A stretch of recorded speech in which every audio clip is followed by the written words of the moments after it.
최근 KF-21 보라매의 새로운 스텔스 기술로 인해 중국의 군사기관 매체들이 발칵 뒤집히는 통쾌한 일이 발생했습니다.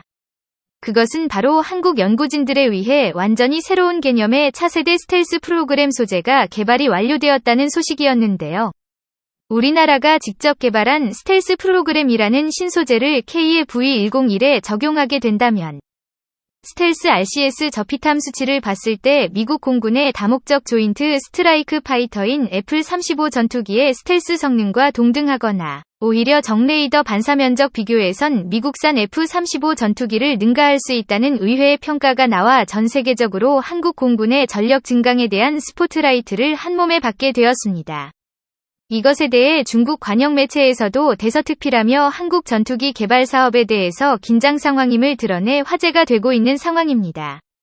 특히 중국 매체는 자국 전투기와 러시아산 수호의 전투기까지 동원해 스텔스 성능을 비교하며 스케이프-22 전투기가 동북아시아에 등장하는 계획이 얼마나 위협적인지 발표해서 눈길을 끌고 있습니다.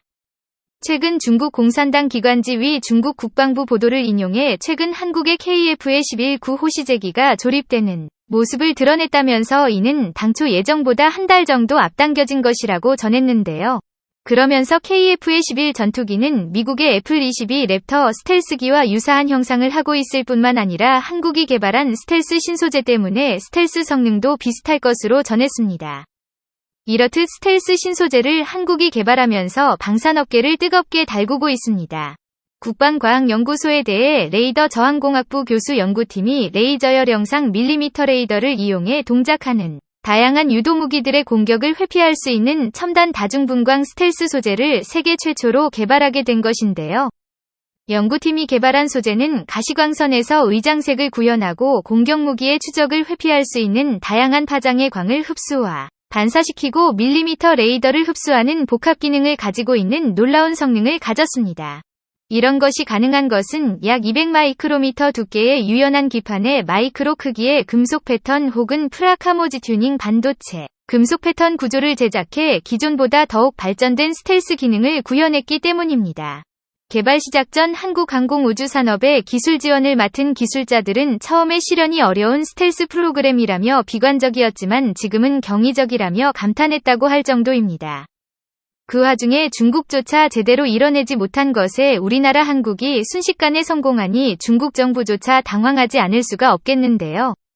최근 비공개로 진행 중인 KF-21 전투기의 스텔스 시험이 전 세계를 놀라게 하고 있습니다. 한국의 항공산업 관계자는 스텔스 시험과 관련해 지금은 계획된 개발 일정보다 한 달가량 앞당겼다고 말하며 순조롭게 진행되고 있다는 것을 밝혔습니다. 이번 연구를 통해 개발된 스텔스 소재는 다양한 군사장비에 부착해서 사용할 수 있습니다. 교수팀이 개발한 다중파장 스텔스 소재 연구 결과는 광학 분야에서 세계적인 국제학술지인 첨단광학 소재는 온라인에 2차례나 게재됐으며 관련 기술에 대해 다수의 국내외 특허를 출원해 이 분야에서 국제표준을 선점했습니다. 한국 연구진이 발표한 연구 결과는 기존의 피탐지 중심의 레이더 스텔스 기술과 별개로 첨단 미사일 공격무기로부터 생존성을 향상할 수 있는 새로운 스텔스 기술입니다. 중국 매체는 특히 스텔스 소재 말고도 의사의 레이더 등 통합전자전 시스템에 깊은 관심을 보였습니다. 매체는 한국이 자체 개발한 엘사 레이더의 최대 탐지 거리는 약 400km이며 1m 미만의 표적도 선명하게 감지할 수 있다고 소개했습니다. 이는 자신들이 가진 레이더 성능을 훨씬 웃도는 것으로 러시아가 개발한 레이더보다도 성능이 뛰어나다고 설명하고 있습니다. 이런 우수한 레이더는 전투에서 KF-21 전투기가 중국 공군의 전투기보다 먼저 보고 먼저 공격할 수 있으며 신개념 스텔스 소재를 들은 KF-21 전투기의 앞이라면 그죠? 자신들의 전투기들은 표적기로 전락할 수 있다며 강력히 경계하고 있습니다.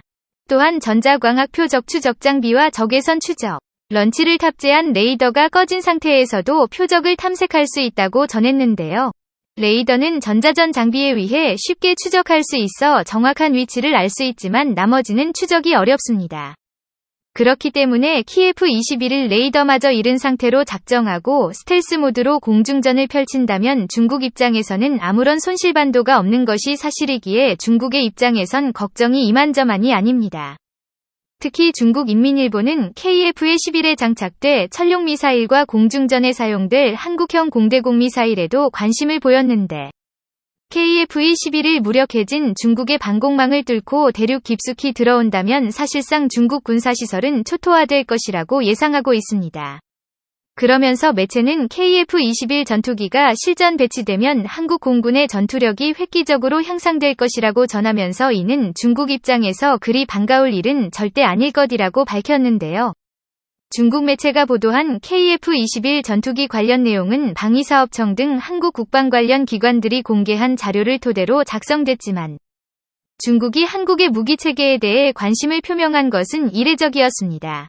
일각에서는 한국이 개발한 소재로 KF-21을 제작한다면 블록 3 단계에서는 KF-11을 F-22에 접히 탄면적을 능가할 수도 있다는 평가가 나오고 있습니다. 이 때문에 한국의 신개념 스텔스 기술을 이용한 국방 핵심 기술 연구개발이 더욱 활발하게 진행될 것으로 예상되는데요. 특히 새로운 스텔스 기술의 원천 기술을 확보하고 첨단 무기의 실제 응용이 가능한 연구 성과를 확보함으로써 국내 방위산업 국제 경쟁력 향상에 크게 기여할 수 있을 것으로 기대됩니다. 또한 전 세계가 한국의 신개념 스텔스 기술에 주목하는 것은 단순히 레이더에 안 잡히는 것을 넘어 전투에서 조준 자체가 불가능해 전투기의 생존성과 제공권을 쉽게 장악할 수 있기 때문입니다. 이렇게 항상 한국을 무시해오던 중국조차 미국의 스텔스 전투기만큼 한국의 KF-11을 경계하자 인도네시아에서는 난리가 났습니다. 한국에서 애플-시리보다 훨씬 우수한 스텔스 소재가 공개되자 이니 정부 측은 직전에 했던 무례한 행동과 계약에 대해서 땅을 치고 후회하는 중입니다.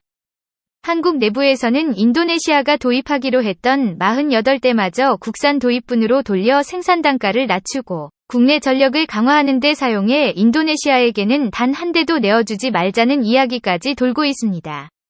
이렇게 되면 인도네시아는 중국의 위협으로부터 돈은 돈대로 쓰고 최신형 전투기는 한 대도 확보하지 못하게 되는데요.